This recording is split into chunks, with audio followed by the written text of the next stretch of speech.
আসসালামু আলাইকুম। আজকে আমরা রসায়ন বিজ্ঞানের একটি গুরুত্বপূর্ণ বিষয় নিয়ে আলোচনা করব। সেটি হচ্ছে মোলার দ্রবণ। মোলার দ্রবণ কি, এই জিনিসটা আমরা শিখব। আমাদের কিভাবে মোলার দ্রবণের ঘনমাত্রা জানবো, কিভাবে মোলার দ্রবণের ঘনমাত্রা, এছাড়া মোলার দ্রবণের গাণিতিক সমস্যাগুলো, এই যে বিষয়গুলো আমরা শিখব। তো সাধারণত মোলার দ্রবণ হচ্ছে 1 লিটার, যদি আমরা দ্রবণ ধরি, 1 লিটার দ্রবণের মধ্যে যদি 1 মোল দ্রবীভূত থাকে, তবে তার ঘনমাত্রাকে 1 মোলার দ্রবণ বলা হয়। অর্থাৎ 1000 মিলিলিটারের মধ্যে যদি 1 মোল দ্রবীভূত থাকে, তবে তার ঘনমাত্রাকে মোলার দ্রবণ বলা হয়। মোলার দ্রবণ একটি প্রমাণ দ্রবণ, অর্থাৎ মোলার মানে হচ্ছে মোল পার লিটার। 1 লিটারে 1 মোল। এখন 1 মিলিলিটারে 2 মোল হলে তাহলে কিন্তু 2 মোলার দ্রবণ হবে। 1 লিটারে যদি 3 মোল হয় তাহলে 3 মোলার দ্রবণ হবে। তাহলে 1 লিটার দ্রবণে যত মোল দ্রবীভূত থাকে তাকে তত মোলার দ্রবণ বলা হয়। তাহলে আমরা যদি দেখি মোলার দ্রবণ, তাহলে মোলার 1 মোলার সমান সমান 1 মোল পার লিটার। মোল পার লিটার, এটা একটু খেয়াল রাখবে। তাহলে আমরা এই যে মোলার দ্রবণের ঘনমাত্রাকে এস সমান সমান ডাব্লিউ গুণন 1000 ডিভাইডেড বাই কি এমভি, এটি একটি শিখবো। এই সূত্রটার সাহায্যে আমরা মোলার দ্রবণের ঘনমাত্রা মান বের করবো। এখানে ডাব্লিউ হচ্ছে গ্রাম, অর্থাৎ মোলার দ্রবণ সমীকরণ মান বা মোলার দ্রবণ কিভাবে প্রস্তুত করতে হবে সেই সমীকরণ থেকে এটা বের করতে হবে। এস ইকুয়াল ডাব্লিউ গুণন 1000 ডিভাইডেড বাই এমভি। এম হলো আণবিক ভর, ভি হলো আয়তন।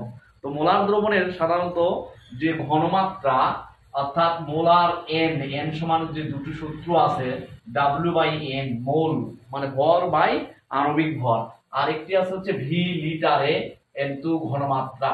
আয়তন এবং ঘনমাত্রা গুণ করলে কিন্তু আমরা মোলার দ্রবণ পেয়ে যাই। তাহলে এন এর দুটি সূত্র W by M V litre into S, এটি থেকে আমরা শিখবো। তাহলে 1 নম্বর সূত্র হচ্ছে মোলার দ্রবণ 1 লিটার দ্রবণে যদি 1 মোল দ্রবীভূত থাকে, তবে তার ঘনমাত্রাকে 1 মোলার দ্রবণ বলে। অর্থাৎ যদি শুধু মোলার দ্রবণ আসে, তাহলে 1 লিটার দ্রবণে যত মোল দ্রব উপস্থিত থাকে তাকে তত মোলার দ্রবণ বলা হয়। মোলার দ্রবণ একটি প্রমাণ দ্রবণ, এর ঘনমাত্রা নির্দিষ্ট, এটি তাপমাত্রার উপর নির্ভরশীল। এটি সূত্র হচ্ছে এস ইকুয়াল ডাব্লিউ গুণন 1000 ভাগ এমভি। মোলার দ্রবণ প্রস্তুতকরণের জন্য ডাব্লুর মান নির্ণয় করা হয়, অর্থাৎ ডাব্লুর মান থেকে আমরা মোলার দ্রবণের সমীকরণগুলো কিভাবে কত গ্রাম লাগবে এটা বের করতে পারবো।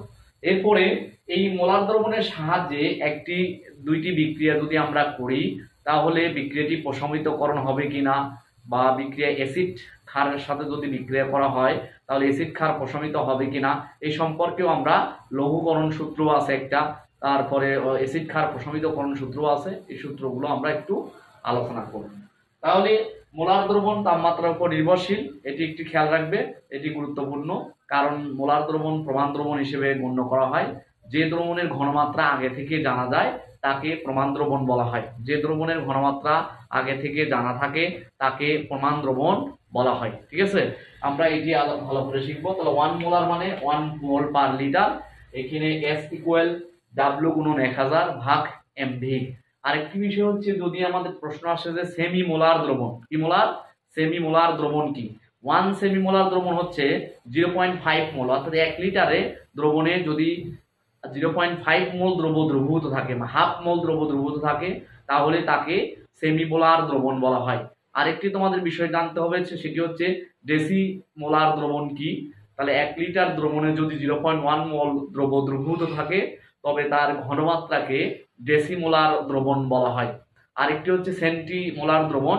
সেন্টিমোলার দ্রবণ হচ্ছে 1 লিটার দ্রবণে আমরা 1 লিটারের মধ্যে যদি 100 মোল 1/100 আর কি 100 মিলি দ্রবীভূত থাকে, তাহলে সেটাকে সেন্টিমোলার দ্রবণ বলে। অর্থাৎ 1/100 মোলার, এটা যদি 0.01, তাহলে সেমিমোলার মানে হচ্ছে, সেমিমোলার যদি বলি, সেমিমোলার দ্রবণ হচ্ছে 0.5 মোলার, মানে 1 লিটার 0.5 মোল থাকবে।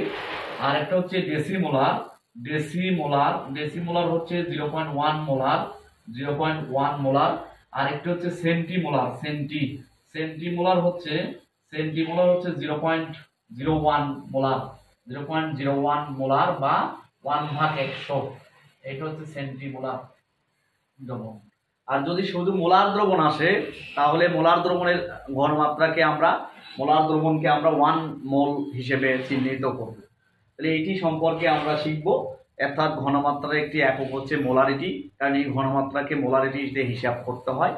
আর ঘনমাত্রার আরেকটি একক আছে, যখন আমরা N=W/mv/s দিয়ে করব তখন এখানে আমরা S=W/1000/mv বের করেছি। যদি ভি এর মানটা 100তে লিখি, আমরা 100 মিলিলিটারে যদি ডাব্লু গ্রাম থাকে, 100 মিলিলিটারে যত গ্রাম হবে তখন সেটাকে শতকরার মাত্রা একক হিসেবে চিহ্নিত করা হয়।